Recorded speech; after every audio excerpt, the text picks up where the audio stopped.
আইন তো আমাদের ছিল, যে আইনই আমাদের বিদ্যমান ছিল সেই সময়, সেই আইনের মধ্যে দিয়ে অবাধ সুষ্ঠু নির্বাচন কিভাবে হয়, এখানে নির্বাচনে কারচুপি করলে কি কি বিধান আছে, কি কি দণ্ড আছে, সবই তো ছিল, কিন্তু তারপরেও করা যায়নি।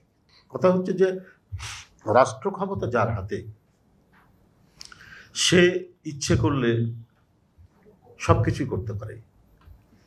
এই জায়গাটা আমার মনে হয় যে আগে নিশ্চিত করতে হবে যে ভোটের সময়, বিশেষ করে জাতীয় ভোট যেটা হবে, জাতীয় সংসদের যেটা ভোট, ন্যাশনাল ইলেকশন যেটা, অর্থাৎ পার্লামেন্ট ইলেকশন, সেই ইলেকশনে অবশ্যই এমন একটা পদ্ধতি থাকা দরকার, যারা সরকারে থাকবেন সেই সরকারটা অবশ্যই নিরপেক্ষ থাকবে। দলীয় সরকার থাকলে সেখানে সমূহ সম্ভাবনা আছে মানে হস্তক্ষেপ করার, একতরফা করার, যেটা ইতিমধ্যে এই গত 15-16 বছরে এটা প্রমাণিত হয়েছে।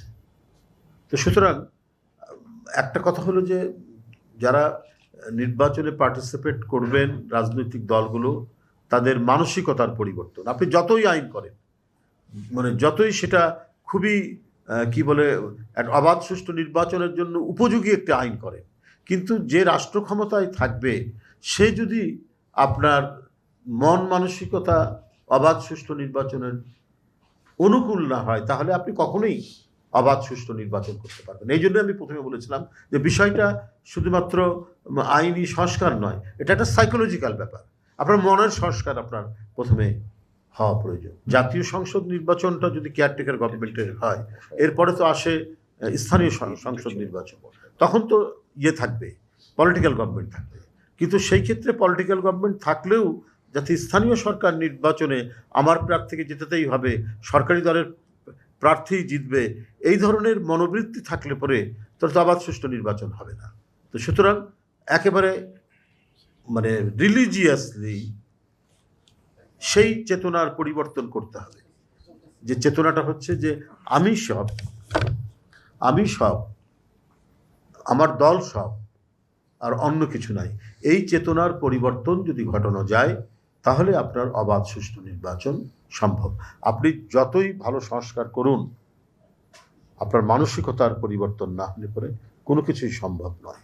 বিশেষ করে যারা জুলাই বিপ্লব, আগস্ট বিপ্লব এবং দীর্ঘ 15-16 বছর গণতন্ত্রের জন্য যারা লড়াই করেছেন, সেই সমস্ত দলগুলো যারা অংশগ্রহণ করেছিলেন এই আন্দোলনে, যারা জেল, জুলুম, গুম, ক্রস ফায়ারের শিকার হয়েছেন, তাদেরকে কমপক্ষে একটা উপলব্ধির জায়গায় আসতে হবে যে না, সরকার যেই গঠন করুক, সে সরকার পরিচালনার সময় তাদের অধীনে যে নির্বাচনগুলো হবে, স্থানীয় সরকার নির্বাচন, সেই নির্বাচনগুলো যাতে অবাধ সুষ্ঠু নির্বাচন হয়, সেই ধরনের একটা গ্যারান্টি যেমন আইনের মধ্যে থাকবে, যে সেই সময় দেখা যেতে পারে যে ওই নির্বাচন সংক্রান্ত কোনো বিষয়ে অ্যাবসলিউট ক্ষমতা নির্বাচন কমিশনকে দেওয়া যেতে পারে, যে ওখানে কোনো ধরনের হস্তক্ষেপ, যদিও এখনও আইন আছে যে সে মানে নির্বাচনের ক্ষেত্রে নির্বাচন কমিশন তো সেই সর্বসর্বা, কিন্তু রাজনৈতিক সরকার গঠিত হওয়ার পরে নির্বাচন কমিশন কেন জানি স্বয়ংক্রিয়ভাবেই কিছুটা মানে অধীন হয়ে পড়েন, পরাধীন হয়ে পড়েন।